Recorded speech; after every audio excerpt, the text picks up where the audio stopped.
Asta este o cutie de soldății, cum puteți vedea, de plastic, unde am ruși, japonezi, americani, germani și englezi. Și mai avem aici alte feluri de soldății care vreau să facem așa. Dacă o să strângem măcar un like sau 2 sau 3, nu contează câte like-uri o să strângem. Dar haideți să facem cumva. Poate în câteva ore, poate într-o zi, 2, 3, poate o să fie cald afară și poate o să filmăm un episod cu soldății. Deci, oameni buni, apăsați butonașul de like și de subscribe și... Na, ce să spunem, scrieți în comentarii și dați like dacă vreți să facem videoclipuri cu soldății.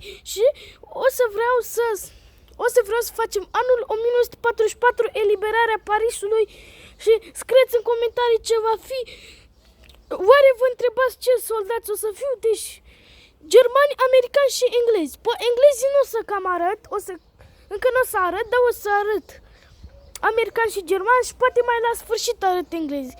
Deci, la prima parte o să vreau să strângem multe like-uri, chiar multe. Al doua parte, tot multe like-uri și, na, știți voi, dați like și subscribe și să facem videoclipul cu soldății de plastici.